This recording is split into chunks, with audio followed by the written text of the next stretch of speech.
Hello, everyone, and welcome to this session. I'm super excited to introduce our presenter today. Dr. Jessica Thompson is a lecturer at the University of West Georgia and an adjunct instructor for Old Dominion University and an associate instructor for the UAGC campus. Jessica authored the 2021 Knowledge Quest article, Cultivating Our Self-Efficacy as a School Librarians, co-authored the 2021 School Library Research article, School Librarians, Teacher Self-Efficacy, a predictor of reading scores, and authored the 2015 School Librarian Connections article, Ladies and Fairies and Cats. Oh my. So she has done so many cool things, and I've really enjoyed getting to know her. She is interested in how self-efficacy of school librarians affects student learning and all things school library related, including engaging students in reading activities. So Jessica, thank you so much for being here today. We're super excited, and the floor is yours. I have 2 more slides, but I'm super excited you're here. Thank you so much. This is just a disclaimer that an online degree from UAGC does not lead to immediate teacher licensure in any state. We will leave this up for just a second. If you are interested in becoming a teacher, you will need to go to your individual state and follow their steps and procedures. Next slide. Okay, and UAGC does not provide any of the links to any of the websites in the presentation today. And Dr. Thompson, the floor is yours. Thank you. Thank you. So just a little bit more about me. I did earn my bachelor's and my first master's at Ashford University, which of course now is UAGC. I earned a second master's degree from Old Dominion University. That's where I got my school library media endorsement. And then my Doctor of Education from Liberty University. I have taught in nursery schools, preschools, elementary school for a little while. When I worked in Nelson County, which is the Tye River Elementary School, I have been a special ed assistant. I have been a computer lab instructor. I was an instructional technology resource teacher, but my favorite role in there was being the school librarian. And I got to work with students from pre-K to 5th grade there. When I was an ITRT, of course, I worked with middle school, high school, and teachers. And again, I work for University of Arizona Global Campus. I do work for ODU a little bit, but my main gig right now is University of West Georgia. So let's talk a little bit about the magic of reading to children. We all here, I'm sure, are aware of the importance of reading to children, whether they're your own children or your students. But it's always good to have a little reminder. Reading to children helps them learn about the world around them. They get to see children and people from all across the world, people that are different than them, different than what they see in their own communities. It helps them develop empathy for others, because these students will get to see other people going through things, and it helps them realize, oh, wow, I understand what you feel like, or I can feel for you. I understand that you might have a different struggle than what I have. It helps build their vocabulary and language. Books provide the opportunity for students to see and hear different words than what they may see and hear in everyday life. And we want to expose them to as much vocabulary as we possibly can, especially in our early childhood classrooms. It increases their concentration because they are sitting there engrossed in that story that you're reading to them and sharing with them. And so it helps to build that concentration and that amount of time that they can sit there. It increases their creativity. They get to see and hear all these wonderful stories, and it helps their creative juices to get to flowing. We could always have them draw pictures that relate to the story they just read, and it helps build that creativity. It helps to create lifelong readers. We don't want our students to stop loving books after they leave us, after they leave elementary school. We want them to be lifelong readers. We want our students to enjoy a good book even as an adult, and it improves their academic success. The more we read to them, the better off they're going to be throughout their school career. So we want to make sure we set them up for that success by reading to them often. Every preschool does circle time, does books differently. When I taught preschool, I would read several books a day. We would do different circle time. Sometimes we would start the day out, they would come in and play. We would read a little bit, do our circle time, have some other activities. We would end the day with a book as well. Sometimes I would read during snack time. I read as much as I could squeeze in because books are just magical. That's all I can say. They're just magical. So in today's session, we're going to talk about some high-tech ideas, some low-tech ideas, some ways we can bring in all of the senses when we're reading to our students. So we'll start out with our high-tech ideas. There are several really cool websites that we can use to enhance our story time. Now, I would not do this all the time. When I taught preschool, my preschool did not have any technology available. I didn't have a TV or a computer.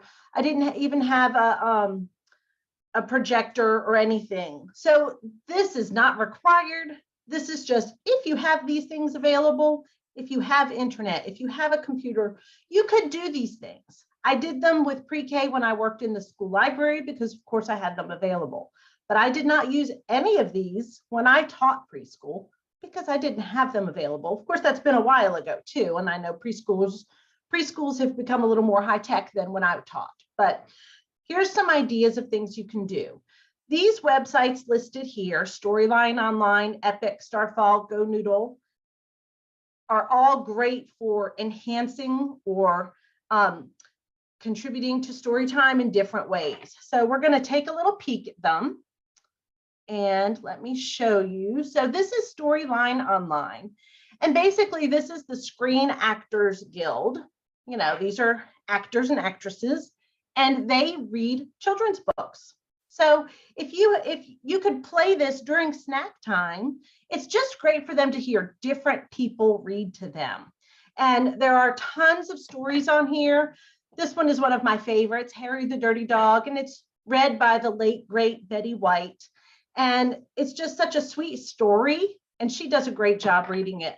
My all-time favorite on here, though, is The Library Lion. I love this book myself. I like to read it myself to the students, but I also love the way Mindy Sterling reads it. She does the voices really well. And you just think about it, these are actors, so they're really playing into these stories. Epic is another great site. Educators can have a free account, and this has books that you can read on your own. It's got books that can be read to you.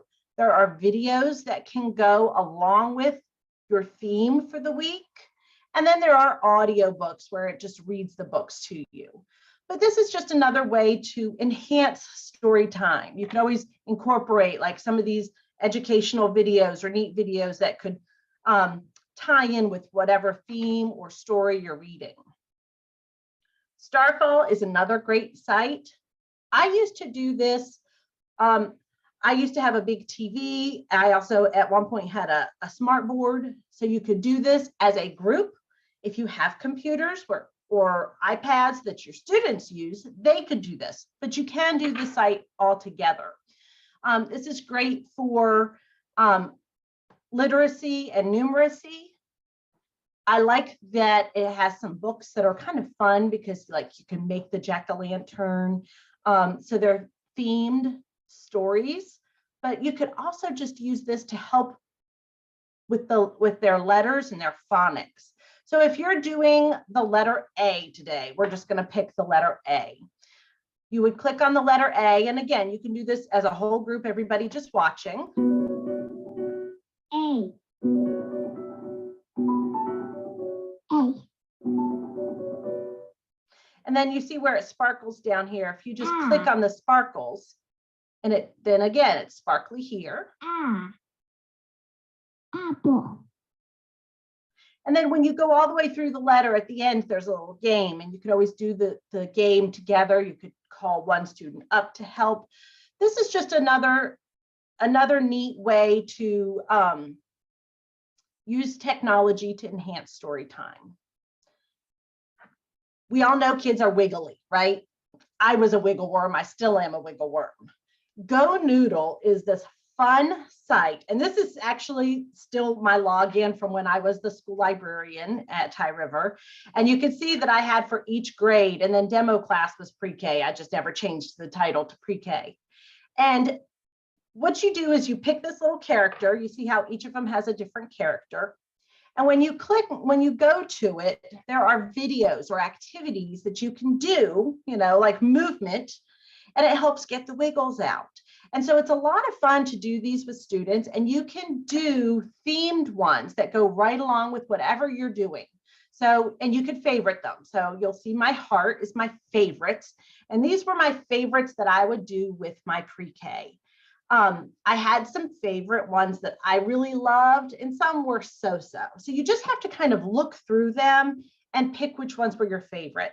We used to love to do Usher's ABC song. I used to love to do Chicka Chicka Boom Boom. And you can see how these say added from YouTube. Go Noodle provides some sites, but you can also suck some in from YouTube. So you can add in ones that you know are great songs or movement activities. And every time you complete one activity, your little character, if you see down here at the bottom, Nova Steamstein, she has 2 out of 10. So I would always do a math thing. My preschoolers loved, we would count. Okay, so she needs 2. She has 2 out of 10. How many left? 1, 2, 3. So we would count, and that would bring in counting to our story time. And you could have themed ones. So if it's Halloween time and you're reading about like pumpkins or reading the 5 Little Pumpkins, you could do that. And it's just playing the song, and you could do the movements. Melting is one that my preschoolers loved. And this is one provided by Go Noodle. And it basically, it has the kids tighten up all their muscles, and then they melt. And they melt all the way down to the floor, and they're laying flat on the floor, and then they get back up. And it's just a great relaxing kind of activity. Baby Shark, everybody knows Baby Shark. Cuckoo Kangaroo, these guys were some of my favorites. They're silly, they're crazy. Do the activities with them. So it's just a lot of fun. And if I had like a couple stories I wanted to read to them, we would often read a book, do a Go Noodle, read a book, do a Go Noodle. It just depends on how much time you have. You might only be able to read a book and then do a Go Noodle, or start with the Go Noodle to get the wiggles out. This is a lot of fun. There's some kind of yoga ones. There's lots of like relaxing techniques. So just a great fun website that you could incorporate into story time. And then there's Pete the Cat videos, the Pete the Cat website. And of course, it's not loading great. Let's see if I can reload it. But if you're reading Pete the Cat books, Pete the Cat website has all these different little snippets on here that you can play. They're the songs that go along with the books. So like I have Pete the Cat and his groovy buttons. You could always play. Pete the Cat put on his favorite shirt with 4 big, colorful, round, groovy buttons. My buttons, my buttons, my 4 groovy buttons, my buttons, my... And the kids just love to sing along with that and to see the animations that go along with the books. So that's just some of those high-tech ideas. Let's go back to the PowerPoint here. There is another high-tech idea that you can do, and I'm going to grab my cell phone here. It's called Novel Effect, and it's an app that you put on to your phone. And there are some that are free. There are some that you would have to pay for. You could do like a subscription. But there are lots of different books that you can do. And what it does is as you read the story, it puts sound effects behind what you're reading. So I am going to show you, I'm just going to go to 'Twas the Night Before Christmas, and because it's got an ebook on here. And I'm going to skip ahead there's a particular page that I want to read because it does such a good job. Here we go. I knew in a moment. Oh, there we go. I knew in a moment it must be Saint Nick. More rapid than eagles, his coursers they came, and he whistled and shouted and called them by name. And let's see, there was another one that was so good. Here we go. He sprang to his sleigh, to his team gave a whistle. And away they all flew like the down of a thistle. But I heard him exclaim ere he drove out of sight, Happy Christmas to all, and to all a good night. So hopefully you could hear that and hear the different sound effects. So you could always download Novel Effect and use the free ones if you didn't want to pay for it. I understand we often have a very limited budget when we teach preschool, but there are lots of free things that you can do if you have the technology available. Again, like I said, I did not. When I taught preschool, I did not have any technology. So there are lots of great low-tech ideas, and low-tech ideas are probably my favorite though, because it just helps the kids understand that a book is magic in itself. We don't need all that technology because technology is all around them. It's fun once in a while, but I love just enjoying a good book. So you could always use a puppet or a stuffed animal. This is one of my favorites. If you give a mouse a cookie, and I don't want to say that too loud because my dog is up here and she knows that word very well. But you could use a stuffed animal or a puppet, and they can help tell the story. So what? Oh, you want one. Well, what kind would you like? Chocolate chip? Oatmeal? Oh, you want oatmeal chocolate chip. That's one of my favorites too. So you could have the mouse help tell the story of, if you give a mouse a cookie, you could let the students hold the mouse. You could have like the student of the day, the star student can hold the mouse. There's lots of different ways you can just bring in a puppet or a stuffed animal. You could wear a costume. I would wear different costumes, but you could do as simple as a hat. And I would find hats all the time at thrift stores. So I've got like a little chef's hat. So I could wear a chef's hat if we're doing a book that has to do with cooking. Where my daughter got married, it was a living history museum. And in the gift shop, they had like an old bonnet. So I bought that. A dollar store crown that I painted gold because it was blue, which actually I think was my daughter's crown when she was a kid. One of my kids' Halloween costumes, my daughter was Mario one year. This is probably my favorite. Goodwill, $3, the Mad Hatter hat. Isn't it beautiful? $3. So you can do all kinds of costumes. I have a safari hat if you're going to do a jungle theme that week. This was one of my son's hats. He collected hats, and it's this derby, and he did not take it with him when he moved out on his own. So I would often wear this at school. So you could easily create a costume which kind of helps get you in character for the students. You can use props, like I said, like with the mouse, or I read a book called Benny's Pennies. It was an older book, but it was a great math story where this little boy had some pennies and he bought a paper hat. So I actually had I didn't know how to fold a newspaper hat, but one of my students did. So I had a student fold me a newspaper hat. And then I think there was a rose. I made pennies out of cardboard, and I would have the kids help me with that. There's lots of different ways you can incorporate props.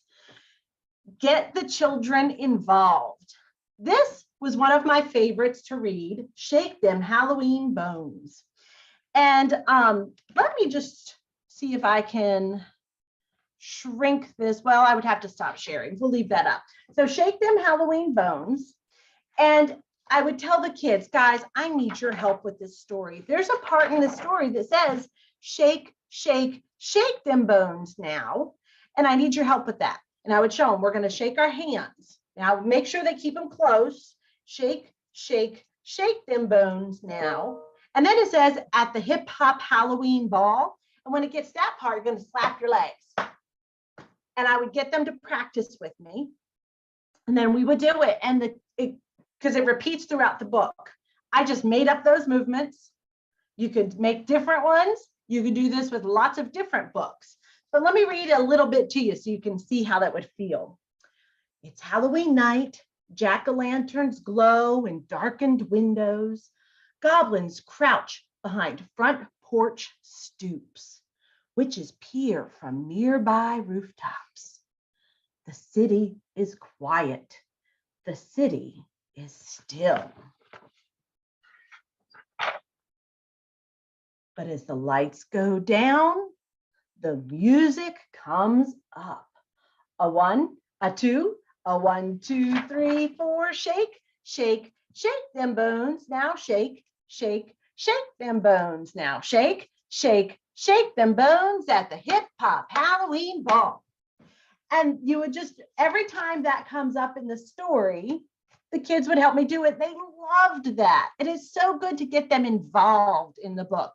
It can be as simple as, you know, every time you hear the word dog, raise your hand or put your finger on your nose. Every time you hear the sound shh, put your finger on your nose. There's so many ways you can get them involved in the story. And that way they're listening and they're concentrating. But just to tell you a little bit more about this book, we would stop and talk about the characters because this is Lil Red. And so we'd say, who's Lil Red? They said Little Red Riding Hood. And it's got lots of different nursery rhyme characters. This one is Jack with a cow to sell. And this is Tom Thumb. And it's just so much fun because they enjoyed picking out the different nursery rhyme characters that they were familiar with. Because of course, in preschool, you do a lot with nursery rhymes. So I use voices a lot when I read. And this is, I think, I discovered this book a few years before I stopped teaching in the library. It's called The Donkey Egg by Janet Stevens and Susan Stevens Crummell. And this is probably one of my favorite books to do voices with. I used to do a lot of voices with the Grumpy Bear books. Bruce is the bear and he's very grumpy. And I would have a different voice for each of the mice. And I couldn't tell you how many times my students asked me, how do you know what the characters sound like? And I tell them, I don't know.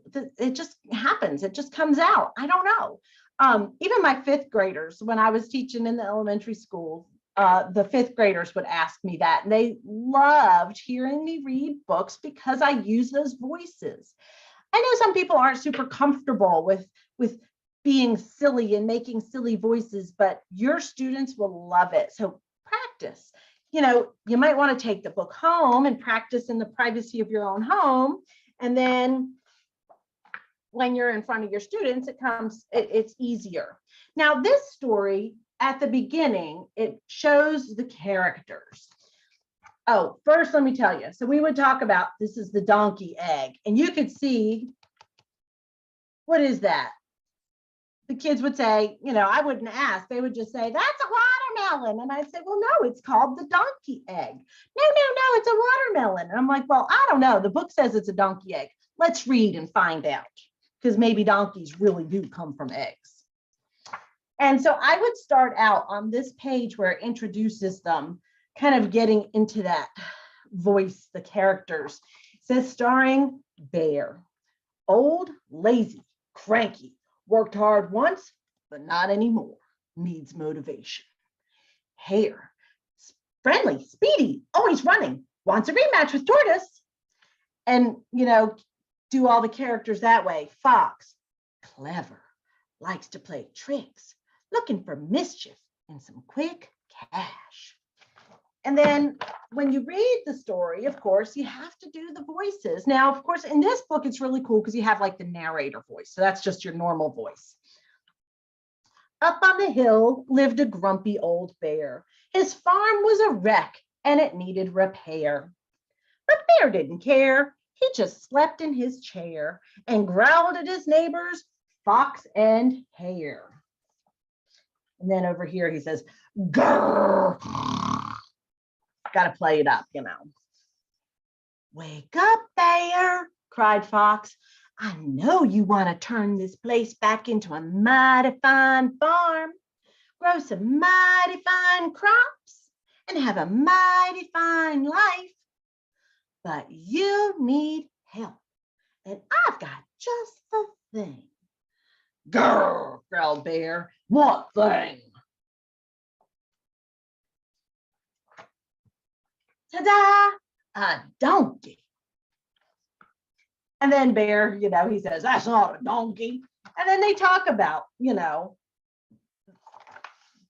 that a donkey does not come from an egg. And then Fox convinces him that, yes, donkeys come from eggs, just like those other animals. And he tricks him into giving him a $20 bill. And then over here, you're introduced to Hare. Neighbor Hare had just begun his daily run when he screeched to a halt. Bear, get out of your chair. I'm sitting on my donkey egg, growled Bear. What? Donkeys don't come from eggs? Yes, they do, cried Bear, like dinosaurs, chickens, alligators, platypuses, even tortoises. I'm keeping it warm so it'll hatch. Been sitting for a whole hour. No donkey. So you really got to get into those voices.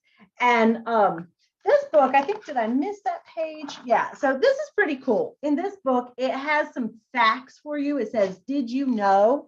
And then it tells you facts about an hour is equal to 60 minutes, is equal to 3,600 seconds.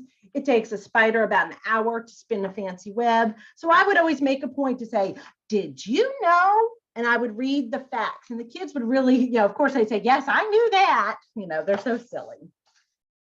And then this page here is one that my students would make me reread all the time.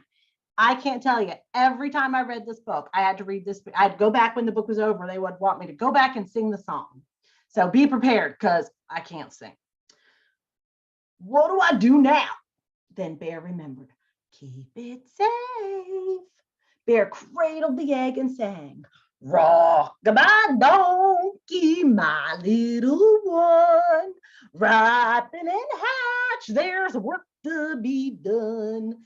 If there is danger, I will be there.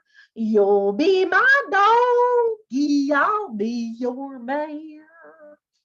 So, you know, no matter how ridiculous you sound, your students will love it. If you can't carry a tune, go with it. They don't care. Students don't care. So that's just an example of using voices. When you find books, not every book lends itself to using voices, but when you find a great book that does, use the voices. And another thing is to pair books. So, and I'm sure a lot of you probably already do this, but it's just great to think about. So we find out, of course, that that really was a watermelon, and Bear goes and buys a donkey, which tricks the fox. He thinks that, maybe a donkey really did come from that. But anyway, you could pair this with another book called The Watermelon Seed, because this is about watermelons. This is kind of about a watermelon. So pairing books together is just a great way to get kids engrossed and involved in your story times. You could always tie this in with your snack and have watermelon that day for snack, which brings me to the next slide, which is activating all 5 senses. And I don't want to take credit for this idea. When I was teaching nursery school, preschool, I went to a professional development conference, and this was the best one I think I've ever had in all of my years of working in education. And it was called Sensational Stories, like senses, sensational story time, or sensational stories. And I remember sitting in the room with all of the people that were there, and she did something like the I want to say the Tupac tree, but I'm not sure that's the right title. But the K-pop tree, and so it was like a jungle theme. So she had jungle sounds playing. She would come around and mist us and passed around like some trail mix that had like pineapple and raisins and nuts in it. The point of this is to get all of the students' senses engaged and involved in story time. We all know that when we move, we can remember things better, or if we sing, we remember things better. When we incorporate more than one of our senses and our learning abilities, we learn more, we remember more. So activating all 5 senses can really do it. So first, set the stage. If you can decorate somehow, decorate. For example, when I did this, and I wouldn't do this every time, I would do this once in a while, just to as a fun day. I did, like, it was towards the end of the school year, so I did a beach theme. I think we were going to read like Mercer Mayer's Beach Day with Little Critter or something, and a couple other beachy books. So I strung a little string or a rope on the wall, and I hung a couple beach towels and my kids' bathing suits on there. I don't remember what else. Oh, I think we had the kids bring in beach towels and put them on the floor so they could sit on their beach towels while we read the stories. So decorate somehow for that sense of sight. Have a snack to go with the book. So I made sand pudding, and we had whales. And I don't know if you know what sand pudding is, but I make it in a sand pail and dish it out with the sand shovel. And you grind up vanilla wafers so that they're like sand. You put a little at the bottom. You're going to layer this. Then you have vanilla pudding mixed with some Cool Whip and crunched up or mini Chips Ahoy, which is kind of like your treasure. And so you put that, and you put sand, and you put more pudding and sand, and you scoop it out. So we had that, and then we had like whales for snack that day. Have something for the sense of smell. So I think we had done like suntan lotion, because you can smell, it smells very beachy. I played some ocean sound effects. I had a cassette tape at the time, but you can find them online. You can play them on your phone, some sound effects that go with whatever theme you're doing, and have something sensory. So for that, I think that I had squirted them too for like an ocean mist. But if you have a sand table or a water table, they would be feeling what they would feel at the beach. So you could be very creative with this, and you could do it with lots of stories. I just went to the library the other day, and I just grabbed a book that I thought would work. So this is called Honey. It's about this bear who obviously is looking for some honey. So for this, you could easily do like this for the site. You could decorate it, like put up, create some trees or something in your room, have some flowers. You could bring a teddy bear, or have the kids each bring in a teddy bear. For the sense of smell, of course, you could have them smell what honey smells like. You could have flowers, because of course bees have to use flowers to get pollen to make honey. And you could have a whole science lesson there. We could go on and on. For the sense of taste, you could give them like toast with honey on it. Or you could have honey graham crackers or Teddy Grahams, because it's a bear. That would be fun. The honey Teddy Grahams. For the sense of sound, in this story later on in the book, you see there's a stream or a creek. So you could be playing the sounds and have like birds and creek. You could get a forest sound effect to play. And for the sense of touch, there's so many different things. You could spray them with water, because it also rains at some point in here. So you could spray them with water. You could have like a tree bark, because of course he's by trees. So you could bring in a piece of like a branch or something for them to feel what tree branch feels like. You could have a fan, because they're talking about a breeze blowing. The night's cooled, so you can have a breeze blowing. So there's lots of different ways to tie in all their senses. But again, this is something you might want to do a couple times a year at the most. You wouldn't want to do this every story time, but it just kind of amps up your story time and it makes it stupendous. So I hope that with all of this, I gave you some ideas of ways that you can make that story time stupendous. You can, there's so many different ways. You can use technology, you can do super low tech, which is what I love. You can have a lot of fun and make story time so exciting and get your students involved, get them excited about books and want to read and read with their family, read at school, and continue reading on throughout the rest of their life. It starts with us in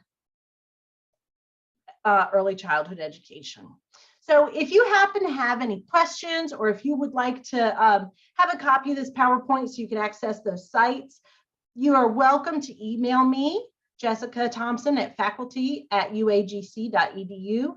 I am happy to answer any questions, to send you the slides, anything I can do, you just let me know. And I thank you so much for joining me today, and happy reading. Dr. Thompson, that was amazing. Thank you so much. And I sounded just like you in my classroom, and I knew that I couldn't sing, but my students still were up and dancing with me, and we had such a great time. And I will tell you, I've done lots of presentations on children's literature. I love teaching with children's literature, or I love cooking with children's literature, art activities. You can do so much with a child's book. So I 100% agree with you. And thank you so much for being here today. We appreciate you so much. Thank you. I enjoyed it. Thank you very much. Good. Thank you. Hope to have you back again soon. Thanks.